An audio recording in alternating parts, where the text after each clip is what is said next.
Okay, good morning makatulong ni ata dinhi karon sa sitio Tulan, no? Dinhi sa may side sa may Basakan ni kaniadto, no? Sa panahon sa wala pay baha gihimo ni nga area nga Basakan. Pero sa pagkakaron, no? Medyo nadaot ang area. Ang gihimo dinhi sa mga katawhan, ilan na lang ning gitamnan og mga utanon, no, sama sa kaning gitawag og talong. Okay, no, talong. So kung inyo makita ang nga area makatulong, no, dinhi nga part, no, kini nga part ako gi-video mao ni ang mga tanom nga talong. Okay, so baga-baga po ang mga talong, no, inyo makita talong mo ni siya. So kung pila ka po ni kapunuan, no, bay-bay po ni siya rin. Sa pagkaron wala tayong nakita nga tao, no, dinhi sa katalungan. I don't know kung kisa kay owner ani ng tanat ng susi taron. So padayon tas unahan.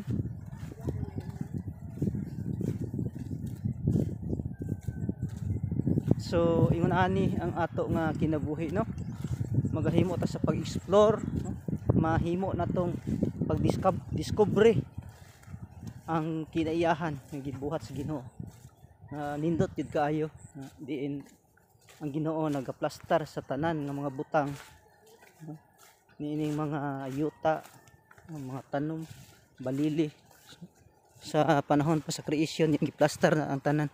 Okay, so talong baga lapad pud ang mga katalongan, no, lapad-lapad pud siya, dila kani kapunuan.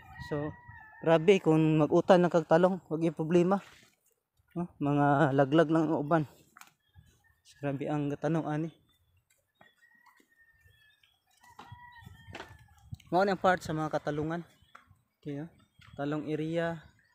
Makaingon lang kag sagbot na pero kana nga mga dahon mao na tanom nga mga talong, no?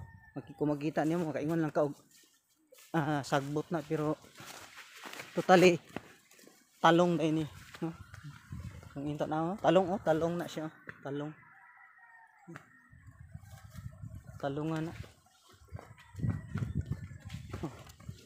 Talong. So, lapag ang mga talong, grabe dili matabang. So kung mao ni punlayan bahago kayo.